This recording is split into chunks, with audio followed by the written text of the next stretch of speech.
Avery, whose show is this?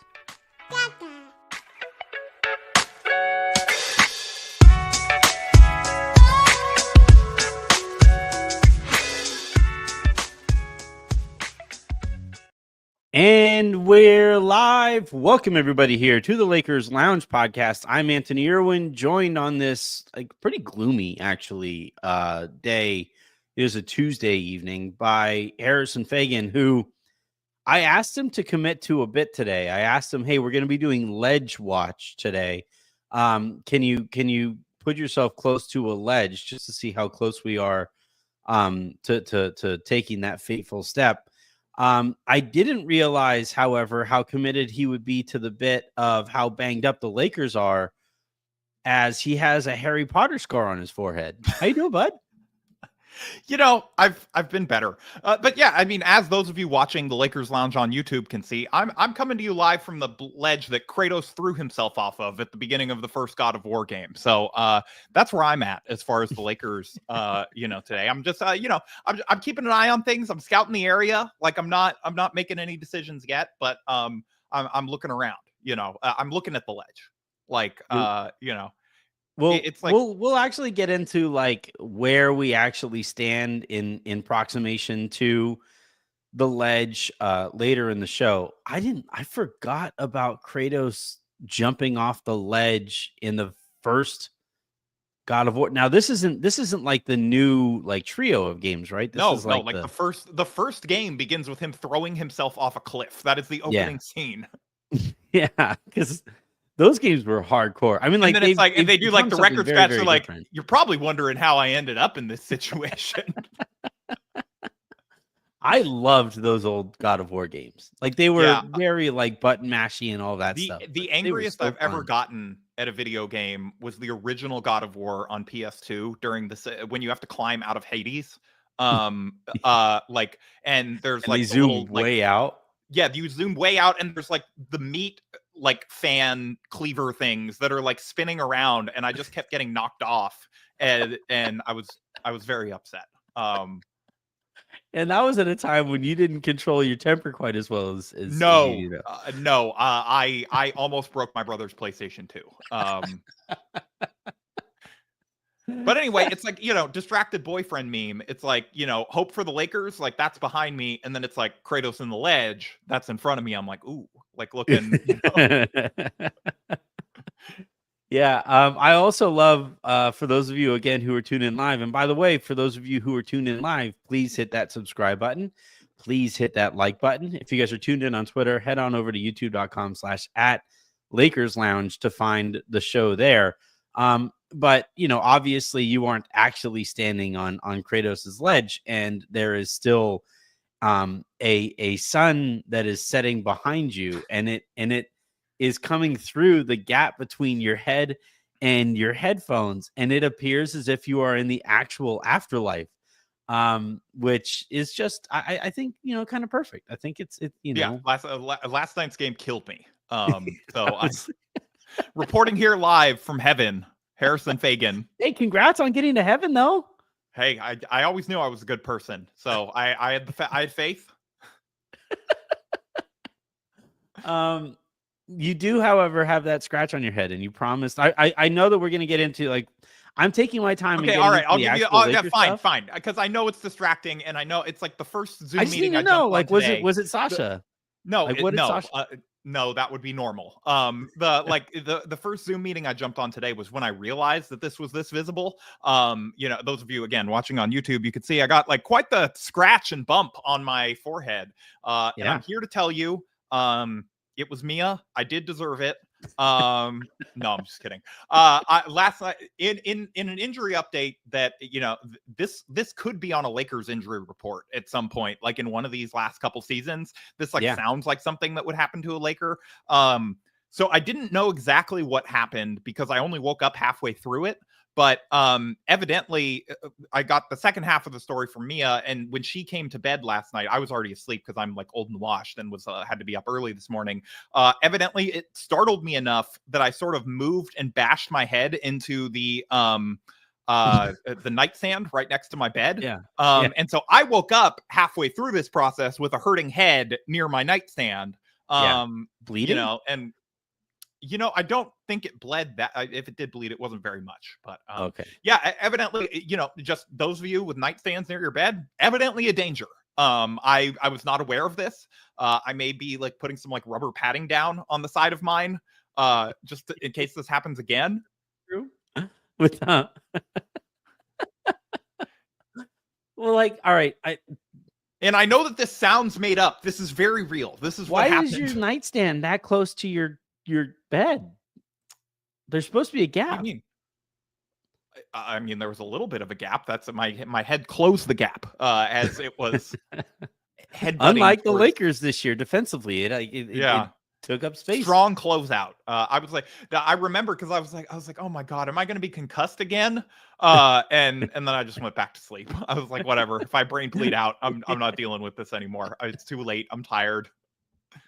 You know what, Completely man? sober for all of this. I'm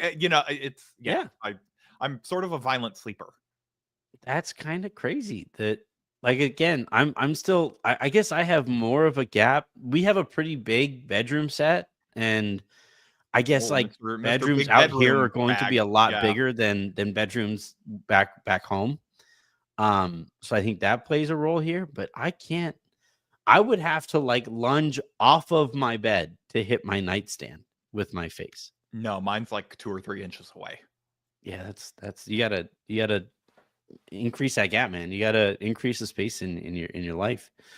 Today on the show, we're gonna be talking about we're gonna get a vibe check here. And so far, we've talked about a ledge that Kratos has thrown himself off of, and Harrison bashing his own head up against various, I guess, objects all over because you fit your head on your cabinetry, right? Too. So yeah, it's I kind hit of my a head on thing. a lot of things. Yeah. Yeah. So we'll be The talking front about the steering wheel Lakers. of my car, evidently. We're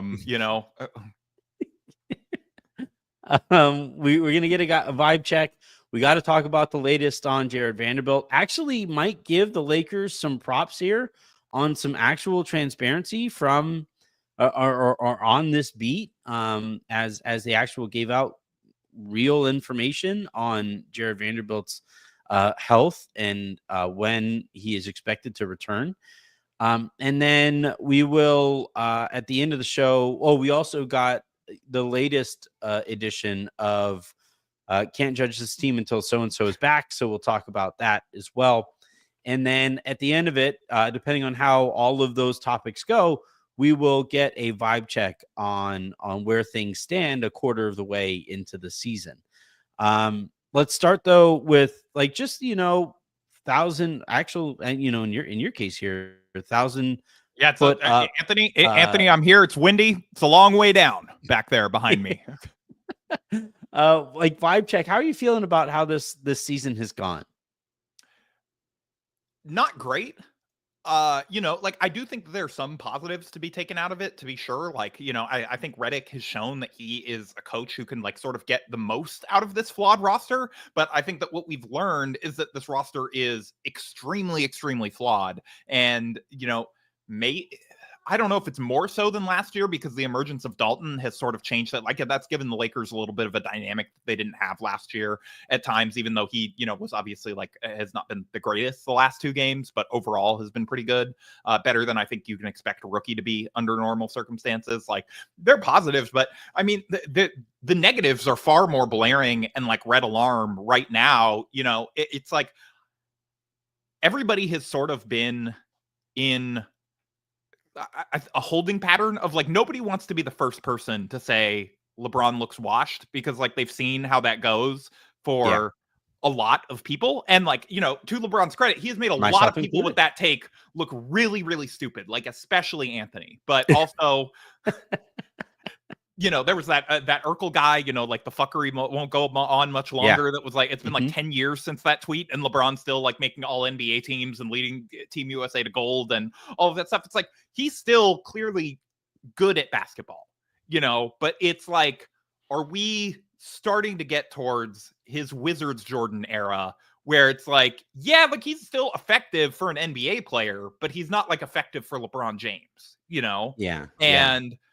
the turnovers have been concerning. And I think like part of that is I guess if you were going to have an optimist view of that, it's like, okay, you know, it's November. He's not that locked in yet. It's like, it's a long season. This is 22nd one. He's probably kind of bored by this point of the season and like just wants to get to the games that matter and that sort of thing. But at the same time, the Lakers aren't going to get to that many games that matter if he's just flinging the ball all over the place and looking tired and not really playing defense. And, you know, the whole team is sort of suffering from this like malaise. Not, I don't want to just blame LeBron. Obviously, there's been a lot of things that have gone wrong, but to me, that's the biggest alarm bell has been how basically ever since I tweeted that apparently this is going to go on forever, he's been like pretty bad.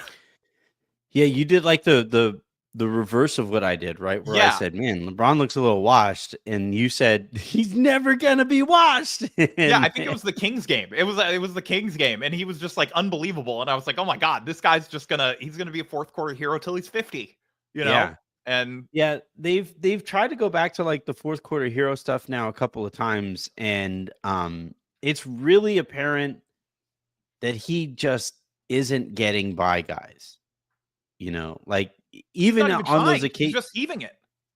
Well, right, but like I'm saying that like even on those occasions where he tries, um, he's still being knocked off of his path to the basket, and he's not turning the corner on guys. And seeing as he was the only guy on this roster who could do that, that's why the offense fell off the cliff that it did. That's why it's falling currently with Kratos. Yeah, he's the only At the bowling ball beginning on of the God roster. of War.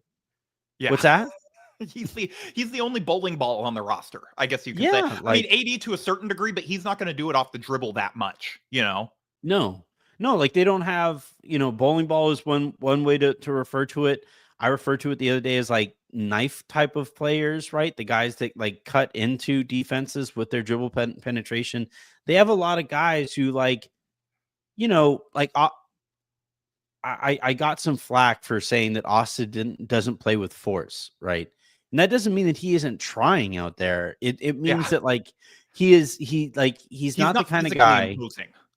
right. Like he's not the kind of guy that you're gonna be like, all right, Austin, you got one-on-one, you got this dude on Like, an all island. right, yeah, I don't want to take another shoulder to the chest from Austin Reeves, you know? It's like, I don't, but I think like NBA players probably are okay with that, you know? Yeah. And you look at the rest of the roster, D'Angelo Russell doesn't play with a ton of force. Rui doesn't play with nearly as much force as he should. Yeah.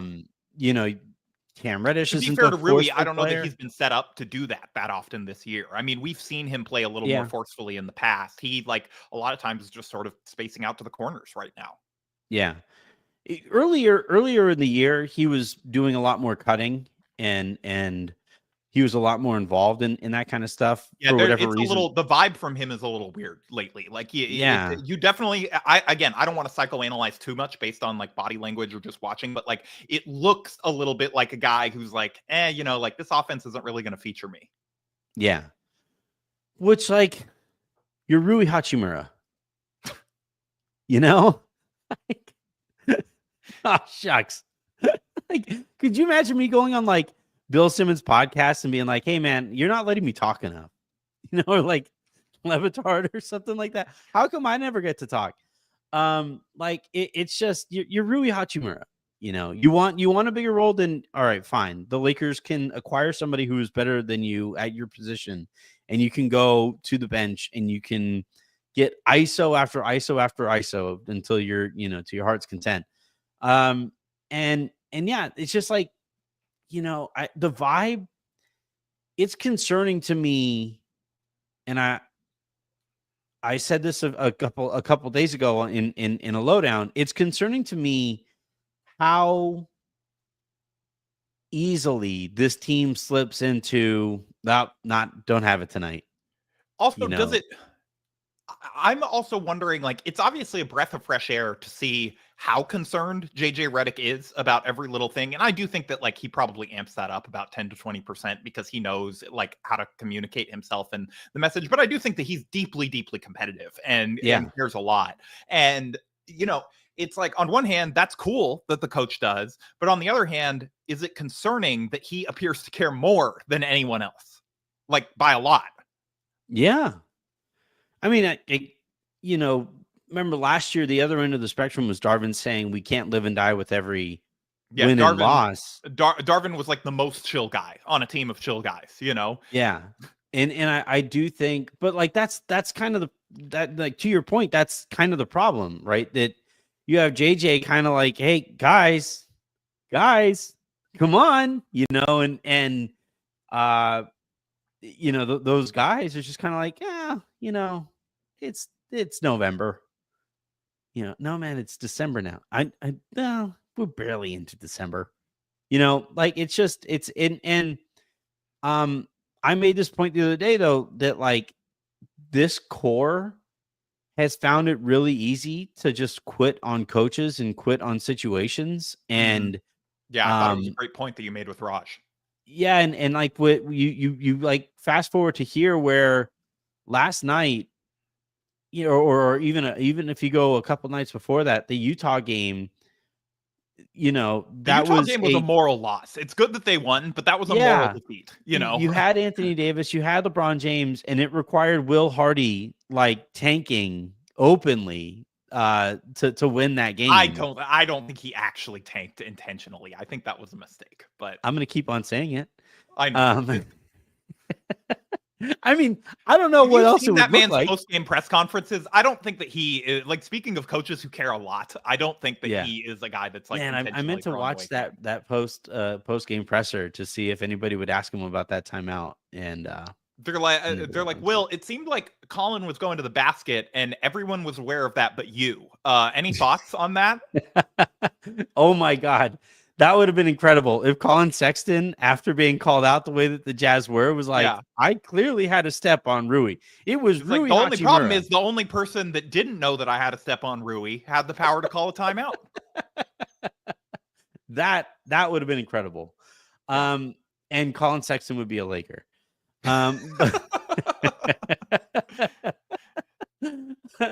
But like I'm concerned that as they and by the way, like I kind of get it.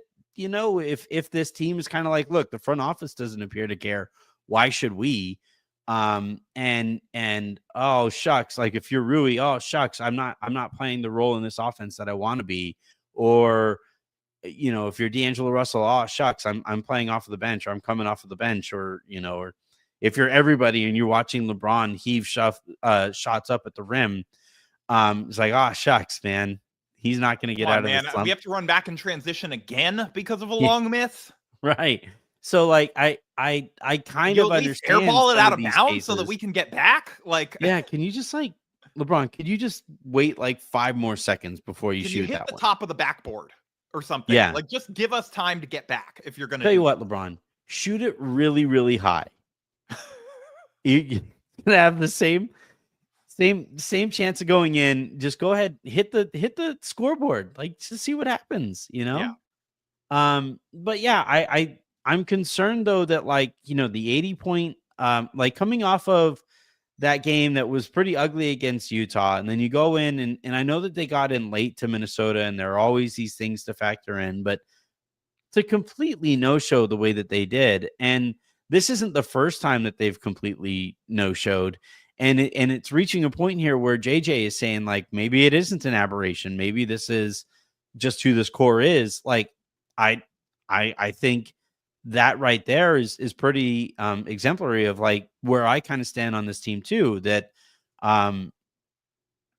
maybe it's confirmation bias that like I never had a good, I didn't have great vibes coming into the year. About this roster, about the situation, and so on and so forth. And now that we're kind of again back here at, I think, literally the same place that the Lakers were in last year, 21 games into the season.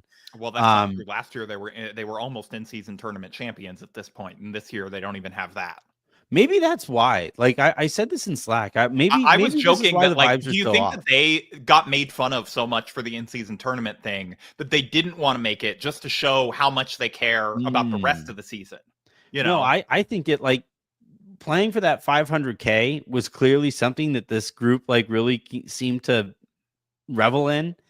And yeah. then like once they LeBron's didn't like, this have that to play vacation's gonna be for, so sweet driving to the basket. You know, yeah, right. And but now they, because they were basically knocked out of it by Phoenix, and I contend that the vibes really kind of fell off after that Phoenix and during and after that Phoenix yeah, game. I was gonna say it was during the Phoenix game. Yeah, during and after that Phoenix game, that like I kind of find myself wondering if like that little pep in their step that would get them to care about basketball in November and December. Now that that's kind of taken away, if that's maybe a factor here, I don't know. At the end of the day, like whatever the reason is, it doesn't quite feel right.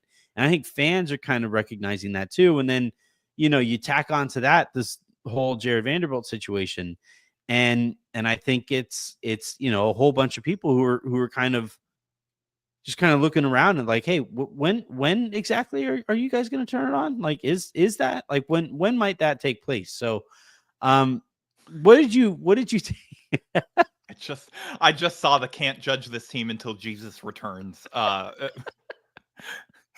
Topic saved that. topic I sidebar. saved that specifically for you. That was very good. That's why we started when we did, or the way that we did.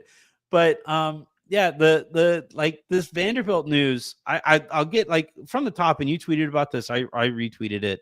That Yeah. like kudos to the Lakers for finally being transparent on this one. And I went out of my way to make sure that I did say that because I feel like I've been very hard on them for that you and stuff I have too. been as hard on them as anyone for like Yeah. just tell us roughly what is going on and people will be more understanding than you're giving them credit for because I think this was a good step in the right direction on that. You know, like I don't want to be the guy like I'm not the guy that's like, oh, the fans pay your salary or whatever at athletes type of thing. But it's Yeah. like I'm also not the guy that's like the fans are owed nothing. You know, the fans Right. are owed something and they're owed some degree of transparency if you're asking them to invest their time and money in this team. I'm not saying you have to like release Jarred Vanderbilt's MRI to the public or anything like that, but an update like this where you're just saying like, hey, look, not even if you don't call it a setback, you're just like, hey, he developed this other problem while he was ramping up to return to play. We're hoping he can be back by January. That does not take very much, but it puts somewhat of a timeline on it. It lets fans know that, hey, something has changed. This is not a guy just that's still out with, sort of the same thing that he's been out with since last year. There was something else that went wrong during the return to play process. And you're just giving them a little bit of insight into sort of what is going on with the team and what is going on with his return specifically. And I do think that that's a step in the right direction. Teams treat this stuff like the nuclear codes too often. It's crazy. I promise you that there is no one that is sitting there and they're like, you know what? I don't know if we can scout the Lakers for next week yet because Vando might be back. It's like that's not the top line item on the scouting report. Obviously, like it changes things a little bit if they have some sense of whether he's in or out or not. But at this point, he's been out since like last February. Nobody's like game planning for that. Nobody that is going to trade for Jarred Vanderbilt is doing it because they think like, oh man, Jarred Vanderbilt, he's going to come back and make a huge difference for our team. They're trading for the contract at this point, and if he can play, then that's a bonus. And so it's like treating this stuff like it's super proprietary, secretive information that you get some sort of competitive edge by keeping everyone in the dark on, I just don't think is like reality. I don't think that it makes sense. And so I do want to credit them for, coming out today and saying like, hey, this is what's up. Like, I think more teams should do that. I think if the Sixers had done that with Embiid and just sort of been like, hey guys, like this sucks, but this is sort of what it is. Here's what's going on. I think fans, It wouldn't have been fined. There would be some fans that would actually obviously be mad because fandom is like irrational and there are always going to be people that are mad at like if an athlete's hurt or not going out there on one leg or whatever it is. But there are a lot more fans than I think these teams give credit for that want to defend these guys, that want to extend them some grace and have some empathy because they root for these guys. And so, just like explaining to them, it's like, hey, no, like he's not just sitting out for fun. Like he had a knee situation develop while he was trying to return and it sucks. Nobody wants this, but here's when he might be able to be back. Yeah, I think at the end of the day, all that fans can ask for here is like, hey, can you just not think I'm an idiot? Can you not operate as if I'm an idiot? Because before, and again, like the Lakers aren't alone in this. No. But like before, they were basically saying like, yeah, Vando, no setback, but however, we are setting his return date back. It's like, hold on, that doesn't There's make not a much sense. setback. He's just not back yet, but things are going according to plan. No, we're not going to tell you what the plan is, but Right, also it's yeah. according to plan. Just Right. trust us. We've given you a lot of reasons to trust us over the last couple of years on return dates. Right. And so like, now I think the next thing that I think the next line of questioning that I might have if I were a fan would be like, hey, what is going on with your practices here medically? Why is it that so many of these guys are taking so That much everyone longer gets to a bone return? bruise when they're trying to come back. Yeah, I'm sorry, I'd have to ask Jen about this, and like foot injuries are complicated because it's Yeah. literally the foundation of the body, but like with three guys, like we're now doing this again, where first it was Kendrick Nunn, and then it was Gabe Vincent last year, and then it was Jarred Vanderbilt last year, and now it's Jarred Vanderbilt again. It's like we're at what point do we start like wondering about like what the Lakers are doing medically there? And They got to install carpet in the practice facility. It's just like get these yeah, guys some inside the house like shoe insoles. It's yeah, or UFOs. Like I swear by my UFOs. My sandals that I wear around the house, I have strictly in-house sandals, and they're because I have messed up feet. And it's like, whatever it is though, like the Lakers do have a little bit of explaining to do. Like I would love to know more about, and it's something I guess I'll start looking into as well, how much the Lakers invest into their medical team compared to other teams around the league that maybe don't deal with this problem. Like that, I I think think at this you're point, going to look into something that we have a pretty good sense on the answer for, I think. I know, but like it would be a Yeah. good it would be a No, good it's bit a of good story, but information. it's like, yeah, yeah, I'm gonna investigate whether or not if I jump off this ledge behind me, if I'm gonna fall to the ground. Yeah, like why is it that the Lakers keep on having this very specific problem? And then we'll see where that kind of takes us. But yeah, for those who didn't see, Jarred Vanderbilt is going to be out until at least January, as he developed some fluid in his knee as I don't know if they're saying if it's a result from his workouts in trying to get back onto the court with in his recovery from these foot surgeries, plural, and we'll see when he's able to go. I All right, just to be clear here, now that this information is out there, I'll be completely honest. This is stuff that I was hearing way back in the summer. That basically Vando's recovery is not going in the way that the Lakers were kind of hoping, and even when they were basically telling people that they hope to have him back for the beginning of the season, I'm not going to go so far as to call it lying, but it clearly wasn't the truth either. Are And you saying that it wasn't the truth that he was cleared to play in the playoffs last year? there's also that.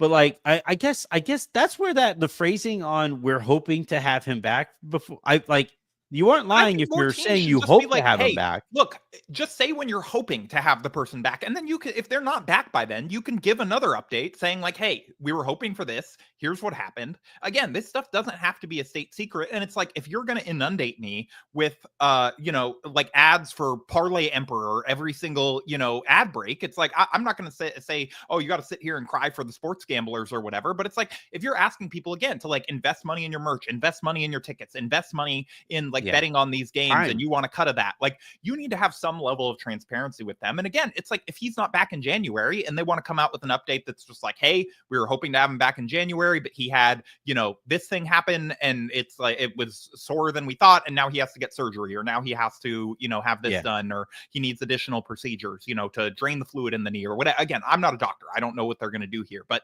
just giving fans like some just like layman's terms of like, hey, here's what we're hoping, here's what the plan is right now, and if it doesn't happen, we'll give you another update. And like a realistic hope there too, right? Yeah.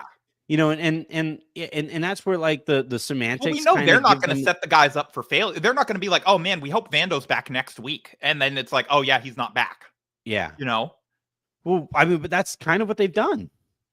That's exactly what they did at the beginning of And the that's sort season. of what I'm arguing, though, is that they haven't said that. They've been saying like, "Oh, we'll give you another update." That's every update is like, "We'll give you an update in 2 weeks." Yeah. And that's just like you're just like sort of loosey with the football to the fans that are trying to like figure out when this player that they want to see play or this player again. Like, not that anybody's buying a ticket to go see Jarred Vanderbilt, with all due respect, but it's like it's fans want to know, when can they expect the intact version of this team, and a player that would theoretically, if he's able to stay healthy, make a difference for this team's defense, which is an area that they really have need in. Let's see. So the other part, or tucked into the Jarred Vanderbilt report, frankly, again, because I've known that this was likely going to be the case now for a little while.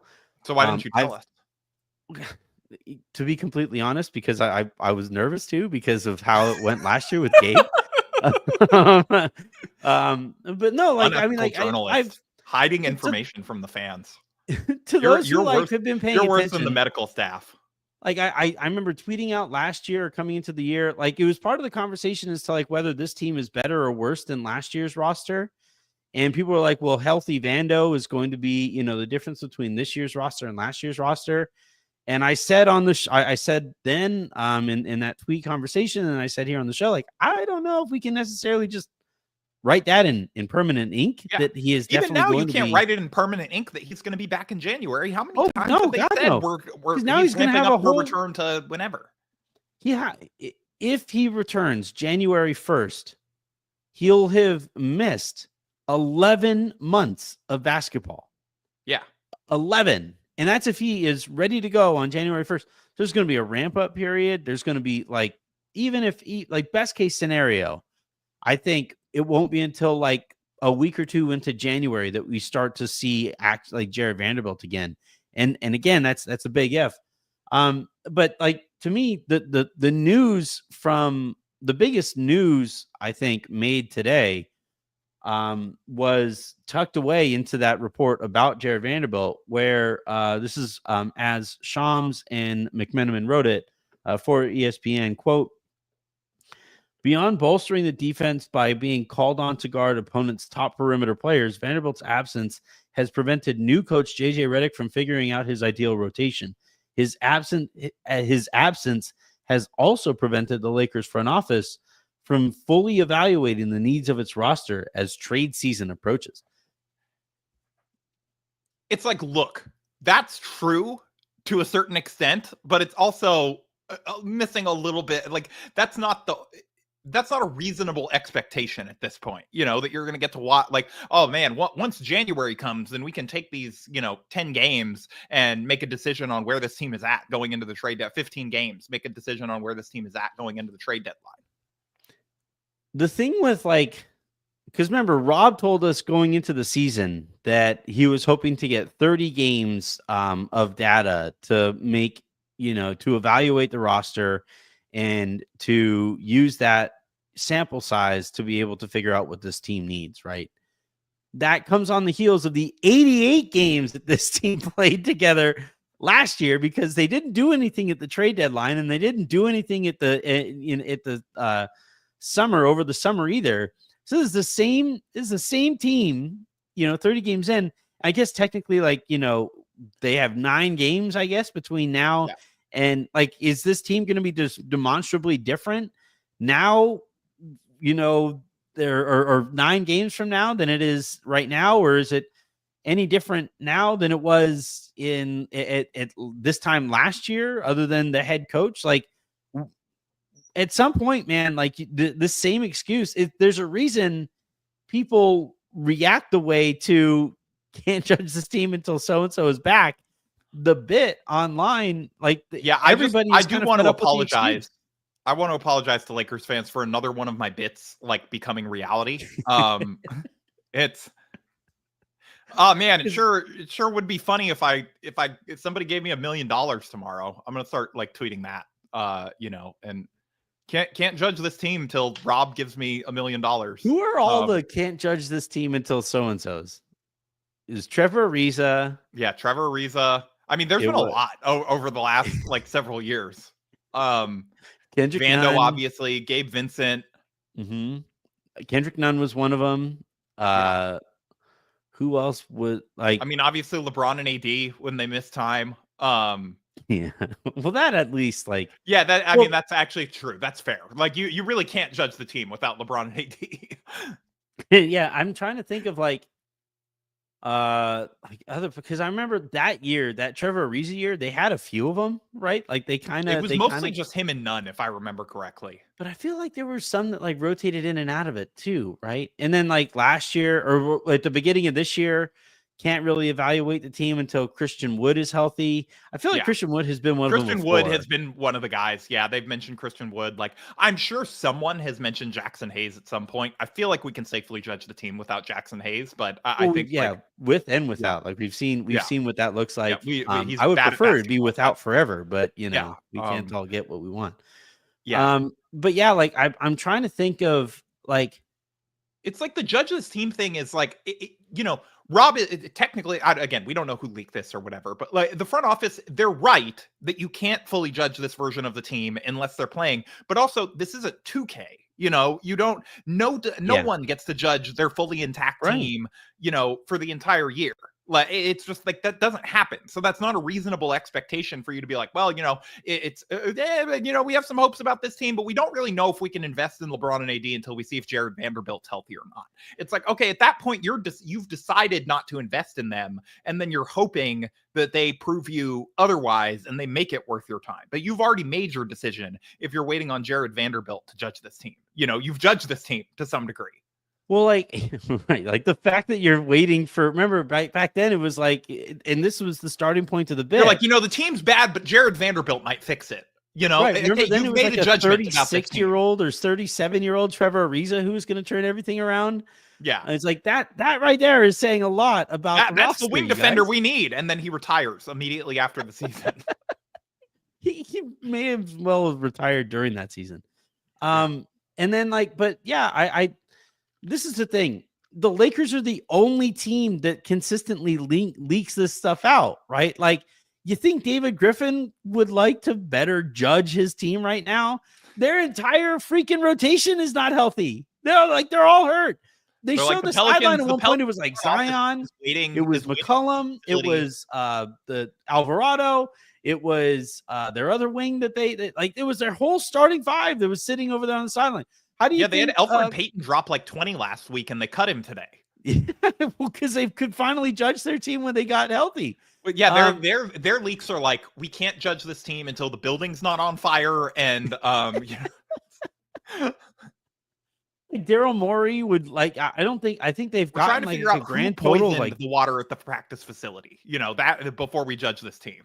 Yeah. Daryl Morey with Philly, right? They've had a grand total of like 20 minutes of Joel Embiid, Tyrese Maxey, and Paul George all on the court at the same time. I guess by the Lakers standards, we could never judge the Clippers because Kawhi Leonard is just never available. Like, well, that's the thing that's different is those are star injuries. Yeah, of course you can't judge your team without the stars. Like, you don't know how good your team is going to be.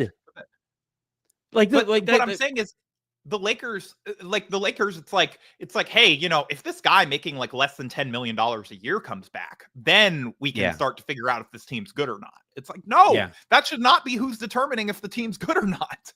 Well, but like my point is that like those examples that I used, those GMs did do stuff on the margins, even with their team not whole, right? Yeah.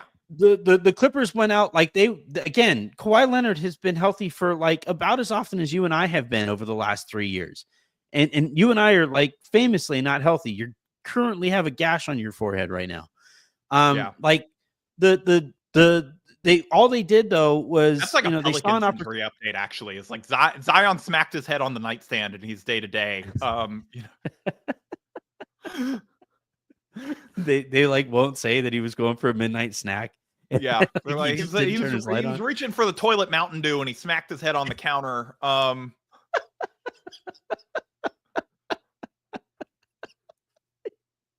He has a fridge next to his toilet.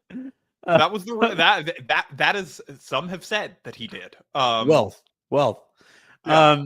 But so like but the Clippers, even while Paul George wasn't healthy all the time, even while Kawhi Leonard wasn't healthy all the time, they went out and got Norm for peanuts, and look at what Norm is doing for their team right now, and like this notion, man, if only we could judge this team with a healthy Jarred Vanderbilt to figure out what this team needs. Hey, how about a healthy Jarred Vanderbilt? You could go and trade for Dorian Finney-Smith, who is like a Jarred Vanderbilt upgrade. And then if Jarred Vanderbilt gets healthy, man, it sure would suck to have multiple really good defensive wings. However, could we possibly task JJ Redick with making a decision between Jarred Vanderbilt and Dorian Finney-Smith? Or with their center situation? Well, how could we, we can't possibly make a trade to bring in another backup center while we have Christian Wood and Jackson Hayes out. You can't. Yes, you can. Those guys should not be playing. You can find a better backup center than them. I feel like I'm being gaslit here by this, and the entire fan base feels like it's being gaslit. That's because you are you are. Eat at Arby's. This whole podcast. Like, that's you're because, suck, eat at Arby's. The leaks like that is gaslighting. Like, to act like you can't, again, it's to make this point as simply as possible. If your team is a Jarred Vanderbilt away from being, from you deciding if they're a contender or not, they're not a contender. I'm sorry. He's not that level of difference-making player. He would help, certainly, and there are ways that he would help, for sure. But it's not like, oh, we can't decide what this team needs otherwise unless we see how Jarred Vanderbilt plays. That's an asinine assertion. Yeah, well, all right. So what this all feels like to me is, like, have you ever been in a situation, whether it's like a promotion or like for me with having our second kid, where things just feel like they're moving way too fast and you just want everything to just like slow the hell down? I love that and then you can like reassess by being like, I can't wait for my daughter to go back to school. And today you're like, have you ever had a second kid and felt way in over your head? Look, man, I'm telling you, every single person who has ever had a second kid is like, had that moment where they wish they could just slow down every time. episode you just slander your children. They don't deserve this. So the kids are going to look up these clips one day. Kill me little by little. I can't wait for someone to show you that clip on a laptop in therapy. Like, an Avery, and when your dad said this, how did it make you feel? I had no idea. I'll have you know that Avery and Miles both get really, really excited when Jen puts YouTube up on the TV and they see Daddy while he's at work. If she happens to do that while I'm working and I'm live during bedtime. She turns this on, like the live broadcast in the other room while you're recording. Yeah, and the kids like absolutely lose their shit over it. They're like, that's hilarious. That's like her, like, that's like some like Sisyphean like punishment for her. Like, she has to listen to your Lakers takes as the kids like cheer. Oh no, she leaves the room. She's like, she's like, Dad's got this. See that? I'm parenting while I'm working. But anyway, like, your kids are just sitting there cheering. They're like, yeah, Dad, great point on Vando. You're on TV. It is process over results. But like, yeah, but you know what I mean though? Like where like when your first like week or so into a promotion where things really get real and the training wheels come off and you're like, oh, okay, all right. I wish everything would kind of slow down now. But like the thing is, it never slows down. That's not how life works. And I could ask my kids to slow down a little bit. The NBA season is over while you wait for Jarred Vanderbilt to return, Right. But that's what we keep on watching with this with this front office, is that they keep on, they're that parent that's in the middle of the room. It's like, everybody slow down. And the parents are like, the kids are like running by them with their middle fingers up, like, ha ha ha. Like, nope, not happening.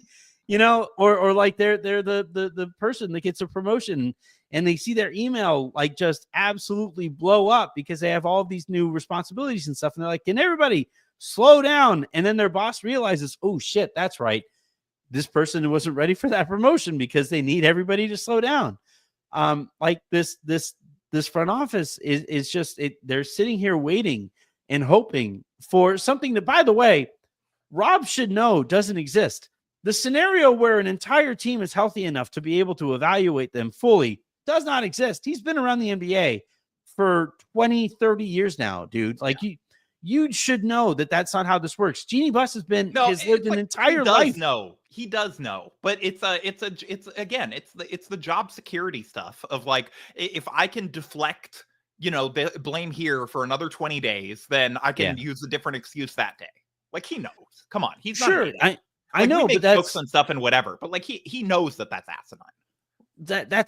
That's kind of our point here, right? Is to say that like there's no excuse for this continued approach, and like we're in year 3 of it now, right? And I'm not saying like fire Rob, he hasn't made a trade yet. It's not even December 15th. Like I understand that they really realistically can't make very many moves yet. Anyway, it's just like the idea that it's like they're waiting on Jarred Vanderbilt to return before they can decide what they think of this team. That's the part that it's like that's insulting to fans. Yeah. And again, that's not a shot at the reporters or whatever. Like, I believe that the team is saying that, but it's just like that again, like for you to think that your fans are just going to buy into that is like, you are basically like spitting on them. Yeah. To those who like, cause you mentioned the reporting on this, and I think it's worth mentioning that like when a subject says something that we know is going to go viral, a reporter can push back and they can ask for follow-up and they can continue the conversation. But it is also like, if I'm Shams and I'm McMenamin and I know that this is going to set the internet on fire again. Like, we know that too. Like I've relayed information that I knew was going to light the internet on fire, and I'm not going to lie, it's a little fun. But like, I do it without information. Yeah, I let's finish this off with Ledge Watch. Let's figure out like where we actually stand here. Again, Ledge Watch. Everyone wants to come watch us at the ledge. It's gotta enunciate there. I was literally looking because my patio sits like 12 feet up from my backyard, and I was trying to find a way to actually record this segment from my ledge, but it would have required moving my mic and moving everything. So maybe at a later date, I'll find a way to do that, and I'll like, have measurements like how far away from the ledge I currently stand. But Harrison, like where do you stand on the Lakers a quarter of the way through? We're continuing to get the same leaking about what they are or are not looking to do on the trade market, why they may or may not be looking to do those things. Hey, did you hear this one? They might be interested in the Kyle Kuzma reunion. I love that they're running back trade rumors about running it back. That's again, incredible commitment to the bit. Ingram too. Ingram too is, I think, is run it back. Yeah. Vando tweeted false. Did we miss a Vando tweet here? Wait, what? Oh, this is great radio. I hope you cut this out for the audio version. Probably not. It'll be an ad break. As we both go to Twitter to see. All right, I'll let you search it through. I don't follow Vando. Yeah, he just tweeted false. That's it. No other words. Like, did he quote tweet anything? No. This appears to be the real Jarred Vanderbilt account because I'm following it, and so is Dennis Schroeder. So, yeah, 1 minute ago, false. Which is crazy because that's a team update. That was not a leak. The team released a statement. It's like Mike Trudell tweeted it out. He said, like, no, it reminds me of The Office. Right? Now I can't wait for Mike's next like pregame interview with Jarred Vanderbilt. He's just like staring him down, Well, it was the thing with Mike Bresnahan. Yeah. Poor Prez. That information. You're like every single time he's like, this is false that there's been a setback. I'm just not playing. I hear him saying false as Dwight Schrute, where he's like false, Battlestar Galactica and all that good stuff. But yeah, how close to the ledge are you getting at this point in the season? Is it weird that just pushed me closer? It's like It that's did. such a bizarre, weird vibes move that it's like I just took another step towards Kratos back there. Um, Yeah, as negative as I've been this whole show, I don't think that it's hopeless. Like LeBron, I don't think is going to continue to play this bad all season, and if he does, then it's just sort of over anyway. There's nothing the team can do. Like there's no trade that's going to fix that. And so I do think that is something that is like there's like a sort of weird zen about that, where it's like either he's going to get better or the season's lost anyway. And so it's sort of it's like it's in God's hands at that point. I do think that there are trades that this team can make to get better. I do think that there are certain things that they're going to do. Like, I think that they're going to get better playing together defensively a little bit as the season goes along. There's obviously a lot of weak points, but I don't think that I think they're going to, provided that they care about winning and they care about, each other, which is, I guess, not a given, but, they're probably going to try and improve on that end. They are probably that would be very funny if Jarred Vanderbilt was watching the podcast and said false. So that Yeah. he thought that was the comment section of the Lakers Lounge YouTube. Yeah. Yeah, he's Hey, sorry, Vando, my bad. If you are watching this, big fan. You know what? I'm just gonna say it. So I don't think it's hopeless. I do think that there are moves that they can make that would make the team better, but I do think like the vibes are pretty low. Like it's hard to see the path into like contention from where they are right now. Yeah, I have more I'm moved looking away at the from. I've moved away from like, hey, get this team into championship contention, to like, can you at least go out and get some like young athletic legs for like the next iteration of this team? Like you could do that while this is going on. But if you're there, then it's like you should be seeing what you can get for Anthony Davis. You should, I mean, they can't and won't trade LeBron, but Mhm. it's like if you're already like again, if they're this giving up on the team, they should be rebuilding. And it's just like Yeah. again, it's an insult to the fans that they're like, hey, we're just gonna hope that you keep buying tickets to see LeBron and AD as we waste like what little they have left while we pretend that we can't decide if we think this team can be good or not. Post our own mismanagement by waiting for guys to get healthy that may never be healthy. Yeah, I just really quickly on this Vando tweet thing. Um so NBA teams have relinquished a lot of control to with player availability and recovery and surgeries and stuff like that. Like they've relinquished a lot of that control to the player, to the player's camp. These guys are making so much money at this point that even like the lowest paid NBA players still have really good access to, through their agencies to good doctors and experts that are going to say things that are more in line with what the player is hoping to hear anyway. And Clutch specifically is normally very like plays their injury information very, very close to the chest. Vando, I believe, is a Clutch client. Yeah. And Or at least like he was when he got here. If he changed agencies since then, I don't know. I don't But I think believe he did because he's only gotten an extension since he got there. So there's no reason for him to be upset at Clutch for this, but or for anything. But like so what will wind up happening and the like if not the reason that the Lakers can be as ambiguous about injuries or can appear to be as ambiguous as the Lakers have been with their injury information is because, like, frankly, they like, I'm not going to go so far as to say that they find out when we do how good a player is feeling or if a player is good to go and stuff like that. But they aren't playing the active role that they were 15, 20 years ago. And injury information was a lot Yeah, this might, more. I mean, part of this might be just the whole like Rob every single time talking about this wants to be a player first organization. And maybe part of Yeah, that is like, we're going to let you control your own narrative about injuries. They're certainly not the only team that does that. Usually most teams only do it with like stars, but the yeah, Lakers, may have extended that to sort of everyone on the roster for the yeah. most part until now. Especially And clutch like you clients. even saw in Philly, like Tyrese Maxey, part of what he was upset about with the Joel Embiid thing reportedly in that players only meeting was like, hey, we don't know when you're going to play or not. Yeah, Like none of us have any idea until like the game starts if you're going to go. And like that's hard.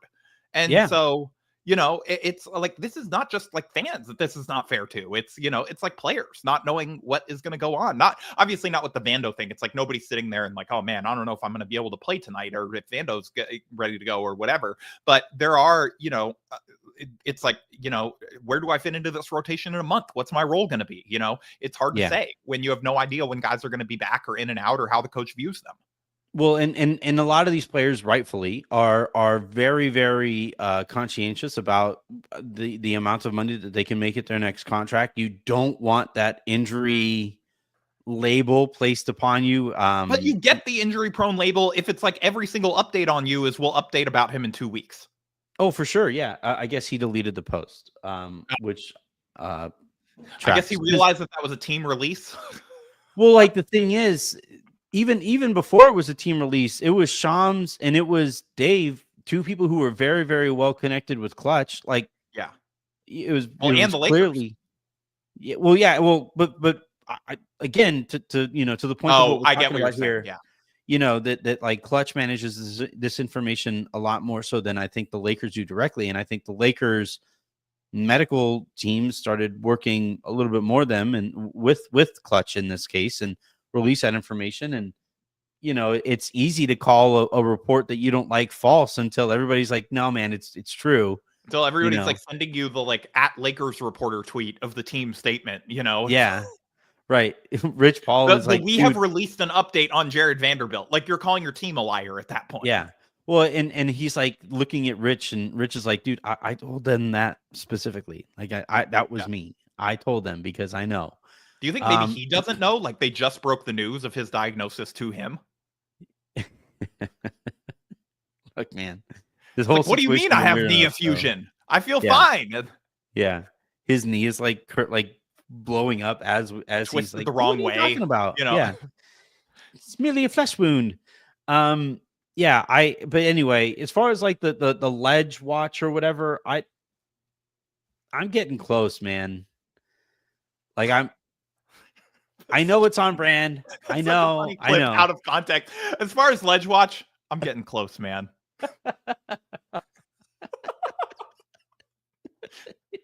Ledge watch. Ledge watch. No, I meant ledge. Yes, ledge. It's I know, but like it also continues with the I'm getting close man thing.